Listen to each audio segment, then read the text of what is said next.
వర్తిక్ ఛానల్కి స్వాగతం. జై శ్రీరామ్, హర హర మహాదేవ్. ఉక్రెయిన్ అక్కడ మంచి డెవలప్డ్ కంట్రీ అనేది ఒకప్పుడు. అక్కడ మెడికల్ కాలేజెస్ అన్నీ కూడా చాలా ఉండేవి. ఆ మెడికల్ కాలేజెస్లోనే మన తెలుగు వాళ్ళు కూడా ఎక్కువ మంది వెళ్ళి చదువుకున్నారు కుర్రాడు. ఎందుకంటే అక్కడ చౌకగా అయిపోద్దంట. ఇక్కడ 50 లక్షలు, కోటి రూపాయలు అయ్యే అంటే ప్రైవేట్ మెడికల్ కాలేజెస్కి అయ్యే ఖర్చు కంటే యుక్రెయిన్ చదువుకుంటే ఒక 25-30 లక్షలు, 40 లక్షలు అయిపోయేదేమో. సో అందుకోసం యుక్రెయిన్ వెళ్ళి చదువుకుంటాడు మనవాడు, చదువుకునేవారు మనవాడు. ఇంకా యుద్ధం రావడంతో అదంతా మెడికల్ డ్రీమ్ అంతా కొలాప్స్ అయిపోయింది. చాలామంది పాపం వచ్చారు, అంటే సేఫ్గా వచ్చారు. మోదీ గారు వాళ్ళు జాగ్రత్తగా తీసుకొచ్చారని. ఒక విచిత్రం ఏంటంటే రష్యాతో మాట్లాడి కొన్ని గంటల సేపు సీజ్ ఫైర్ చేయించారు మన ఫారెన్ మినిస్ట్రీ వాడు. చేపించి ఆ గంటల్లో ఇండియన్ ఫ్లాగ్ పట్టుకుని ఏ బస్సు వచ్చినా లోపల సేఫ్గా పక్క దేశాలకు తీసుకొచ్చారు. ఆ పక్క దేశాల పోలాండ్ అనే దేశం తీసుకొచ్చారు. ఆ పోలాండ్ నుంచి ఫ్లైట్స్ వచ్చి మన వాళ్ళని తీసుకొచ్చాయి సేఫ్గా. చాలా చాలా పెద్ద ఎక్సర్సైజ్ ఇది, చాలా డేంజర్తో కూడిన పని.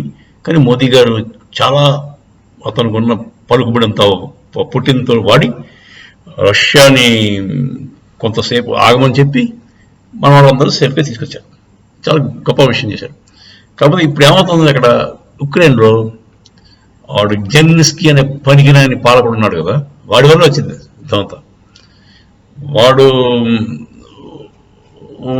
ఇప్పుడు పాపం ప్రస్తుత కండిషన్ ఏమవుతుందంటే డాక్టర్స్కి అక్కడ ఉన్న డాక్టర్స్కి, యుక్రెయినియన్ డాక్టర్స్కి విపరీతమైన ప్రెషర్ అండి, వర్క్ ప్రెషర్.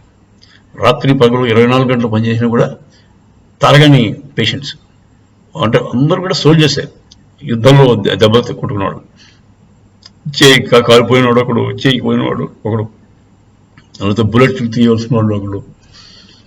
అలాగా కొన్ని రాత్రి పగలు నిద్ర లేకుండా పనిచేస్తాను పాపం డాక్టర్స్, యుక్రెయిన్ డాక్టర్స్. వాళ్ళు చెప్పారు, బాబు వాడు జర్నలిస్ట్కి వాడితో చెప్పారు, ఇలా అయితే మేము తట్టుకోలేము, ప్రెషర్ ఎక్కువైపోతుంది, కొత్తగా డాక్టర్స్ చేయ బాబు అని చెప్పి పెట్టారు. ఇలా ఉంటుందండి, ఒక పనికిరాని లీడర్ని నేర్చుకుంటే మన పరిస్థితి కూడా ఎలా ఉండేదో మీరు నాకు భయం వేస్తుంది ఆలోచిస్తే. మన్మోహన్ సింగే కంటిన్యూ అయిపోయిందంటే 2019 ఆ ప్రాంతాల్లో మన్మోహన్ సింగ్ లాంటి పనికిరాని ప్రైమ్ మినిస్టర్ ఉండుంటే మన పని ఏమైండేది. కరోనా టైంలో ఈ పాటికి మొక్కలు చేసేవాళ్ళు దేశాన్ని. మొక్కలు చేసి ఒక మొక్క వీడు, ఒక మొక్క వాడు పట్టుకుపోయాడు. చైనా ఒక మొక్క, అమెరికా ఒక మొక్క కొనేసుకున్నాడు డబ్బుల కోసం. అంటే ఇప్పుడు ఫైజర్ వ్యాక్సిన్ తెప్పించారు, సొంతంగా వ్యాక్సిన్ చేసుకుందామన్న ఐడియా వాడికి వచ్చేది కాదు. మోదీ గారు ఉండబట్టి, మోదీ లాంటి ఏబుల్ లీడర్ ఉంటే ఎలా ఉంటుంది, జెలెన్స్కీ లాంటి పనికిరాని లీడర్ ఉంటే దేశం ఏమైపోతుంది. ఒక బ్రహ్మాండమైన దేశం Ukraine was a highly developed, extremely prosperous country. మంచి అందరూ రిచ్గా ఉండరు. అక్కడ ఎవడో పోర్ పీపుల్ అన్నవాళ్ళే లేడు యుక్రెయిన్ అనే దేశంలో. అంత హైలీ డెవలప్డ్ మంచి దేశం, చదువులో గొప్పవాళ్ళు. పాడి పంటలు బాగా పండుతాయండి అక్కడ. వాళ్ళకి అదేది గోధుమలు విపరీతంగా పండుతాయంట ఆ దేశంలో. అంత మంచి దేశాన్ని, సుభిక్షమైన దేశాన్ని ఓవర్ నైట్ నాశనం చేసాడు ఒక పనికిరాని విదూషకుడు. వాడు యాక్చువల్గా కమెడియన్, స్టాండప్ కమెడియన్ అవుతాడు, పనికిరాడు. వాడి డబ్బుల కోసం, వాడి ఇంట్రెస్ట్ కోసం మొత్తం దేశాన్ని, ప్రజల్ని అమ్మేసాడు, నాశనం చేశాడు. వాడు ఏమీ లేదు. ఇప్పుడు అమెరికా వాడు పంపిపెట్టే డబ్బులు ఇస్తాడు, నీకు నువ్వు యుద్ధం చేయి, వెనకాల మీకు దన్ను ఉంటాం, నువ్వు పెద్ద హీరో అయిపోతావు, నీ పేరు చరిత్రలో హిట్లర్, మసిలోని, లేకపోతే వాడు విలన్లు పోనీ అనుకోండి, ఇప్పుడు లేదంటే మనం నెపోలియన్ బొనపార్టే ఆ టైప్లో ప్రజలు నీ పేరు చెప్పుకుంటారని చెప్పి ఏదో వాళ్ళు పంపుకొట్టి డబ్బులు కూడా పంపిపెట్టి వదిలేరండి. దాంతో వాడేమో నాటోలో చేరిపోతాను. నాటోలో చేరితే కుదరదని చెప్పి రష్యా వాడు ముందే చెప్పాడు, నాటోలో చేరావా నాకు పక్కన బల్లెల్లో ధైర్యతోను నేను చేరనివ్వను అన్నాడు. నువ్వు చేద్దాం అనుకుంటేనే నేను పడతాను అని యుద్ధం స్టార్ట్ చేశాను. తర్వాత మీకు తెలుసు కదా ఏమవుతుంది, 2 ఏళ్ల బట్టి జరుగుతుంది యుద్ధం, 2 years. యాక్చువల్గా పాపం రష్యా వాడు చాలా కంట్రోల్ చేసుకుంటూ ముందుకెళ్తున్నాడు చెప్పాలంటే. వాడు కానీ తలుచుకుంటే 2 ఏళ్ళు ఎందుకంటే నొక్కినానికి. కాకపోతే ప్రజలు కూడా ఒకప్పుడు మనవాళ్లే కదా వీళ్ళు అని చెప్పేసి చాలా ఆచి తూచి జాగ్రత్తగా ముందు అడిగేస్తాడు. కాకపోతే ఈ రోజుల్లో యుద్ధాలు కూడా చాలా విచిత్రంగా జరిగిపోయాయండి.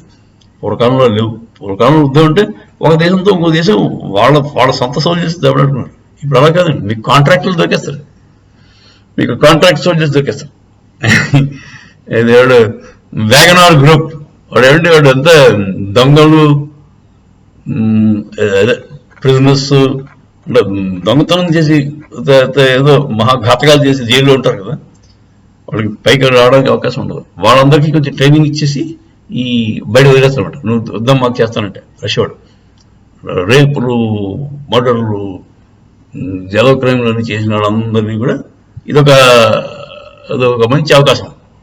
వాళ్ళు గన్నిచ్చి ఇక్కడ జైల్లో ఏం మొగుతా వెళ్ళి పోతే వెళ్ళరా అని చెప్పి పంపిస్తారు. డబ్బులు జీతాలు ఇస్తాం, ఇది ఇస్తాం అని చెప్పి. దాంతో అలా తయారైన గ్రూప్ కొన్ని. వీళ్ళందరూ కూడా మర్సనరీస్ అండి. అంటే మా క్రూరులు, కాంట్రాక్ట్ కిల్లర్స్ అంటారు కదా, అలాంటి వాళ్ళు. వాళ్ళందరినీ కొంచెం ట్రైనింగ్ ఇచ్చి పంపించేస్తారు. సో యుద్ధాల్లో కూడా ఇప్పుడు చాలా ఎవడు యుద్ధం చేస్తున్నాడో, ఎందుకు చేస్తున్నాడో కూడా తెలియదు. వాడికి డబ్బులు ఇస్తున్నాడు, వాడు పని చేస్తాడు. ఇప్పుడు వాడికి దేశం మీద అభిమానం ఉండదు. అంటే మా దేశం కోసం యుద్ధం చేస్తున్నాం అంటే అదొక రకం వాడు. వాడు ఏ దేశం వాడు, ఏ పాకిస్తాన్ కూడా వచ్చేస్తాడు. పాపం మన ఇండియన్స్ కొంతమంది వెళ్ళారు రష్యాలో. వాళ్ళు విజిట్ వీసా మీకు వెళ్తే వాళ్ళు కూడా గమనించి పంపించారు, డబ్బులు ఇస్తాను చెప్పి. సో ఇలా అయిపోయిందండి ఆఖరికి. యుద్ధం బికమ్ వెరీ కమర్షియల్. ఆ జర్నలిస్ట్కి డబ్బులు కోసం వాడు ఆఖరి ప్రస్తుతం విషయం ఏంటంటే, ఇప్పుడు డాక్టర్లను తయారు చేసి మంచి మంచి మెడికల్ కాలేజ్ ఉన్న యుక్రెయిన్ డాక్టర్ల కరువు వచ్చింది. ఇప్పుడు అడిగి డాక్టర్లకి 24 గంటలు పనిచేసిన పేషెంట్లని చూసుకునే అంటే ఎంతమంది పేషెంట్లు అయిపోయారంటే, ఈ దెబ్బతిన్న సోల్జర్స్ చాలామంది వచ్చేస్తారు. వాళ్ళందరికీ ట్రీట్ చేయాలంటే అంతకి 2 3 మంది సిబ్బంది ఉండాలి. హాస్పిటల్స్ కూడా అంతగా ఎక్కువగా 2 3 హాస్పిటల్స్ కూడా కొత్తగా కట్టించాలి.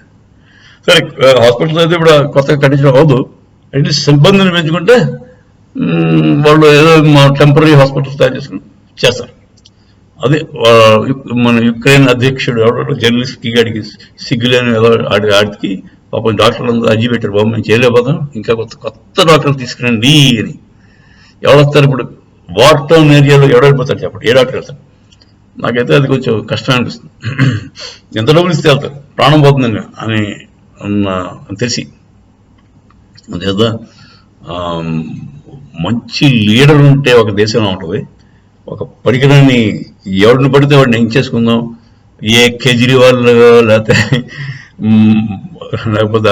మన రాహుల్ గాంధీ అటువంటి మీరు పొరపాటున కానీ చేశారనుకోండి ప్రైమ్ మినిస్టర్, మన దేశం పరిస్థితి విదిన్ డేస్ కొలాప్స్ అయిపోతుంది. Within days. అంత పెద్ద డెవలప్డ్ కంట్రీ అయిన యుక్రెయిన్ హైలీ డెవలప్డ్ కంట్రీ, అన్ని వనరులు ఉన్నాయి వాళ్ళకి, సముద్ర తీరం ఉంది, అన్ని రకాలుగా వాళ్ళు ఏ రకమైన ఇబ్బంది లేదు. అలాంటి దేశం కొని తెచ్చుకున్నారు సింపుల్గా. వాడు డబ్బుల కోసం, లేకపోతే అమెరికా వాడి మాట విని నాశనం అయిపోయింది దేశం. ఇదొకటి. అమెరికాతో ఎవడైతే ఫ్రెండ్షిప్ చేశాడో వాడు పని అయిపోయిందండి. అమెరికాతో ఎనిమీగా ఉంటే కొద్దిలో బెటర్ అంట, అమెరికాతో ఫ్రెండ్షిప్ చేస్తే మొత్తం నాశనం అట. సో దీనికి అమెరికన్ ఫ్రెండ్షిప్ వల్ల జరిగే నష్టాలు యుక్రెయిన్ చూసి తెలుసుకోవాలండి. అదండి విషయం. యుక్రెయిన్ డాక్టర్స్ యొక్క పరిస్థితి అలా ఉందండి. జై శ్రీరామ్, హర హర మహాదేవ్.